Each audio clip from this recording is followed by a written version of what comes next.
Well, hello, everybody. Welcome back to Radio Entrepreneurs. Now more than 7 years, more than 1 million people have listened to our stories of entrepreneurship. And that's because we're streaming live stories of how people real time are dealing with changing economy, adapting, and entrepreneurial leadership. My next guest, welcome to Kevin Snow, founder and CEO of Time on Target. Welcome, Kevin.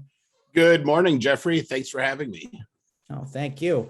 I always wonder why people say that up front, not at the end, but I don't know what I could embarrass myself. So tell us about Time on Target. So Time on Target is a company I started. I actually launched it back in 2010. And it was, when I started, it was more out of necessity other than a driving need to be an entrepreneur.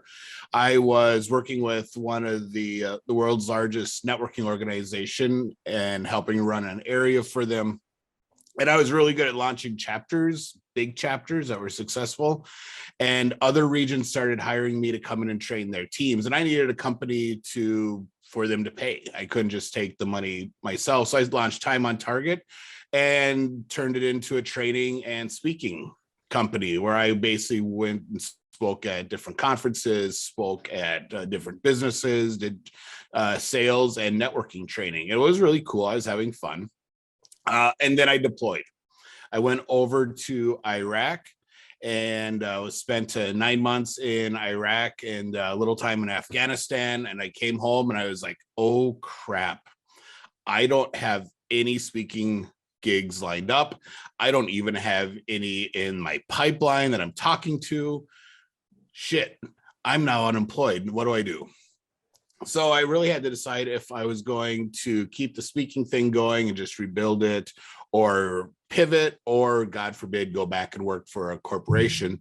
And I decided I was going to make a change because I wanted this to be something that could grow and that could survive me actually being deployed again, which was highly possible at that time. So we switched from the sales and training organization to a consulting model where we'd actually go into companies that were either at the point in their development where they were ready for a sales team and they're going through that planning process, or went out and already hired a bunch of salespeople and were not having the success that they imagined. And then we'd come in and rehab them. So I started doing that, and we really focused a lot on the tech fields. So software as a service, MSPs, cybersecurity, all those areas. It was awesome.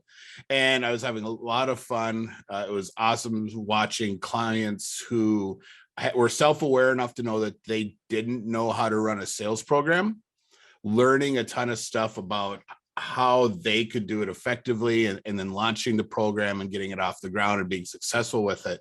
But I started finding out there were a lot of parts of that whole process that were really bottlenecks for me, and I couldn't get around the amount of labor it was taking to do it, and it was limiting my ability to grow.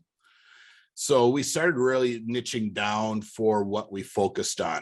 You know, one of the big bottlenecks for us was the whole idea that helping with the interviews and teaching people how to do that interview piece, because we would sit in on all the initial interviews for that first go round. And that would take a ton of time. If you're hiring 2 or 3 salespeople, those first interviews can be anywhere from 20 to 40 or more different people that get to jump on a quick call with you. And that really prevented me from handling multiple clients at once, because those couple of weeks were just blasted from my calendar.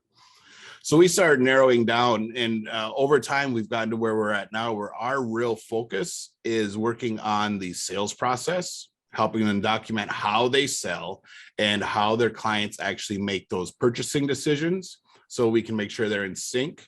And then integrating technology into that process so that they're utilizing email marketing, their CRM scheduling tools in a way where data flows naturally between them, and it's not disruptive to their processes, and it's also not disruptive to the client. Wow. So how long have you been doing this? Sales or the Time on Target thing? Time on Target since 2010. Sales, I started right out of college in 1996. And how did you learn your sales stuff? a lot of it was screwing up and figuring out what I screwed up and how to fix it. But then I also, I'd go to Brian Tracy, went to some Zig Ziglar stuff, read some books.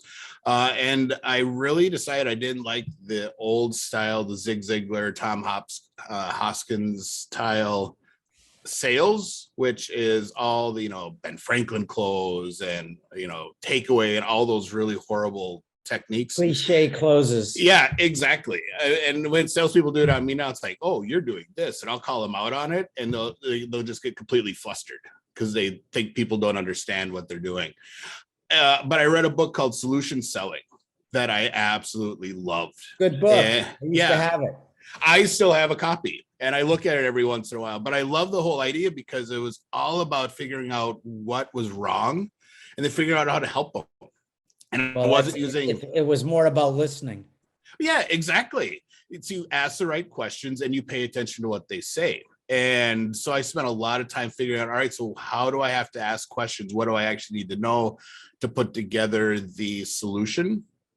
And now that's how I sell all my products and service, whether it was the Nextel phones or managed services. I sold Salesforce for a while as a partner. And now with my stuff, it's all about figuring out what really the issue is and then being able to teach them, hey, here's things you can do, and getting them really excited about those solutions that they're like, yes, let's do this. That's exactly what I was looking for. How do you deal with trust building? So I'm a high C in the disc profile. So that is not always one of my strong suits. So I'm very much more facts and figures and statistics, and let's talk numbers. And I'm really comfortable there. The trust building, I think, really comes with how you're giving the information, how you're taking care of the client during those early stages of the sales process. And if you're a salesperson, you're coming in and you're trying to force the product or the solution or the sale down the client's throat, they're automatically going to get this really bad feeling about you and not feel that you have their best interests at heart. So I think part of the trust building for me is really the fact that I ask some really good questions and I get them thinking about stuff and I don't jump to conclusions, and I really get them to verbalize to me what's going on. And then I empathize with them, which is really hard for a C to do. But I usually can find things in my business development life. It's like, oh yeah, I know exactly what you're going through. When I was at this stage of development, I had this going on and it was really kicking my butt, or this happened and here's what it impacted my business. And then they feel much more that you're in it with them, and it becomes much easier for them to feel comfortable and trust doing business, and the trust that you can actually help them solve their issue. Very interesting. We're speaking with Kevin Snow, founder and CEO of Time on Target. Kevin, if someone wanted to speak with you, learn more about the work that you're doing, how would they find you? Easiest way to find me is just send me an email, and it's kevin.snow@time-on-target.com.